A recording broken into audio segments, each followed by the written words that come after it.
Je suis mort il y a 300 ans, dans le silence de mon appartement de la Sainte-Chapelle à Paris.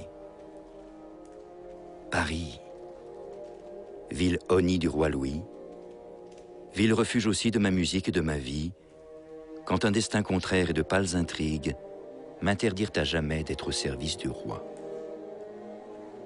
Je n'eus jamais de charge officielle à la cour. Versailles, pourtant, demeure née du bon vouloir d'un monarque tout-puissant qui lançait sa musique comme on lève une armée de conquête, qui rêvait ses artistes comme autant d'ambassadeurs chargés de diffuser sa gloire.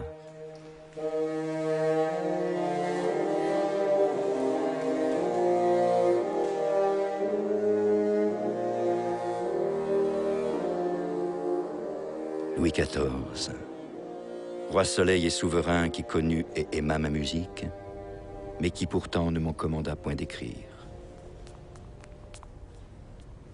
Je m'appelle Marc-Antoine Charpentier, compositeur du grand siècle, et je ne fus jamais musicien de mon roi.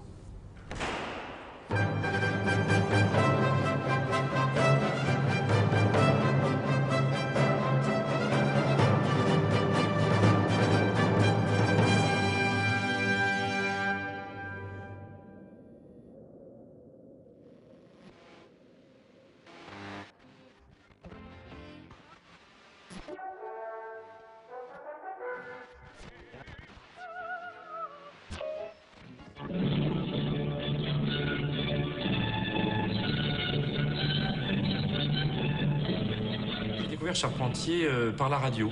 J'étais tout jeune, 15 ans, et était retransmis à la radio le Te Deum de Charpentier.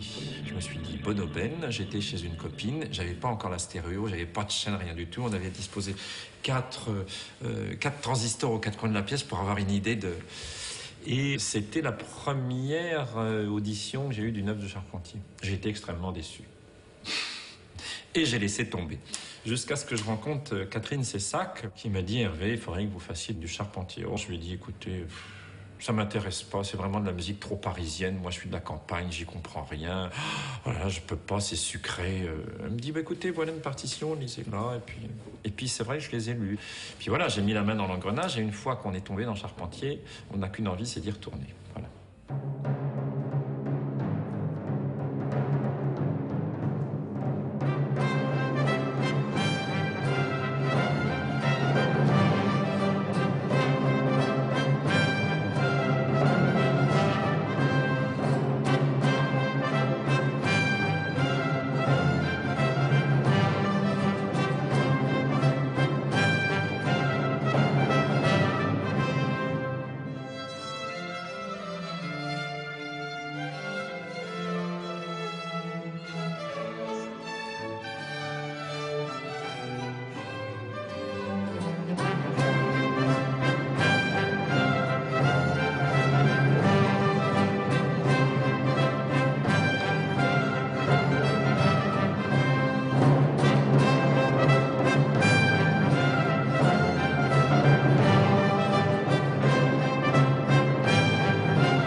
Je m'appelle Catherine Cessac, je suis directrice de recherche au CNRS et je travaille au Centre de musique baroque de Versailles.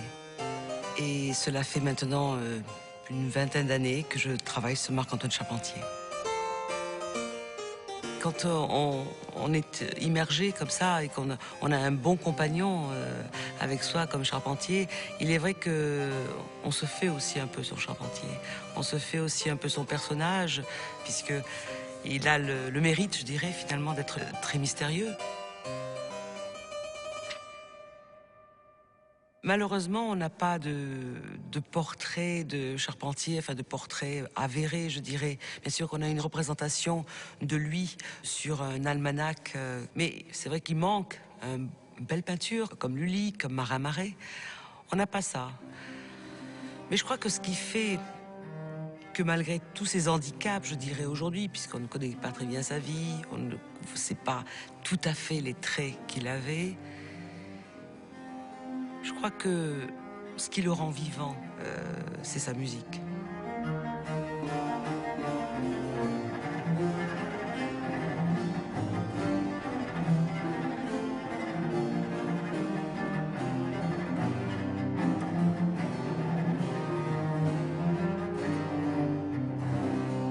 Ce qui est passionnant quand on étudie la musique de Charpentier, c'est qu'on travaille sur des manuscrits autographes, puisque c'est la seule source que nous ayons de sa musique.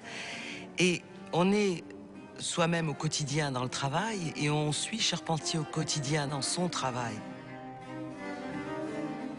On lit sa musique au travers de sa main, au travers de ce qu'il faisait tous les jours.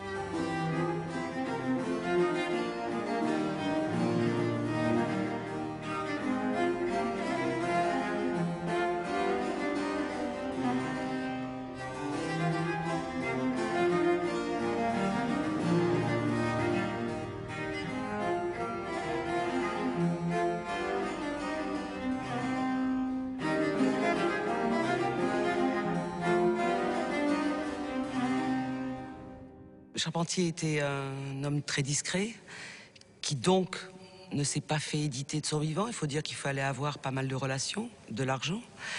C'était un peu difficile. Et toute sa vie, il a copié son œuvre dans des grands cahiers. Dans quel but ? Est-ce qu'il avait l'idée de la postérité? Est-ce que c'était simplement pour lui, puisqu'il était employé par plusieurs commanditaires qui gardaient les œuvres, donc pour lui-même, il les recopiait. Et il y a 4000 pages à peu près. Et en tout cas, à la fin de sa vie, avec tout cet amas, il avait tout ça dans sa bibliothèque, il meurt. Et il n'a pas de descendance directe, ce sont donc ses neveux qui héritent de ce précieux bien. Et le premier des deux neveux était libraire et a voulu faire de l'argent avec ses manuscrits. Et il n'est pas parvenu. Si bien que 20 ans plus tard, il les a vendus pour une toute petite somme à la Bibliothèque royale, qui est devenue Bibliothèque nationale. Cette arrivée des manuscrits à la Bibliothèque nationale de France, en fait, a tout du miracle.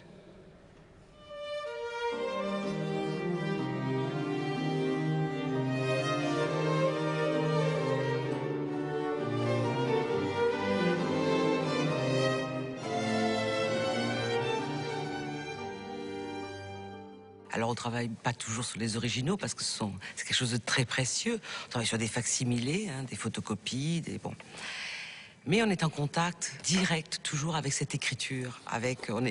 Je dis quelquefois, je mets la main dans la sienne, dans sa trace, quoi. Et ça, c'est quelque chose de, je dirais, de presque physique, puisque on ne lit sa musique que toujours au travers de ce qu'il a écrit lui-même. Et ça, c'est un plaisir extraordinaire que n'ont pas tous les musicologues. C'est un privilège énorme et du coup ça entretient cette familiarité avec le compositeur, parce que outre la musique bien sûr qui est écrite, il y a des tas de choses. Il y a des petites annotations pour les copistes. Alors ajoutez cette voix de basse à tel endroit. Il y a des petites annotations aussi pour lui. À un moment donné, dans une pièce, il dit j'ai écrit cette danse, mais je préfère qu'on joue celle-là. Je suis pour les pantomimes. Il écrit dans Circé. Et il y a plein de choses comme ça que l'on découvre. Et comme le personnage n'a pas laissé grand-chose, je dirais c'est extraordinaire d'avoir ces manuscrits.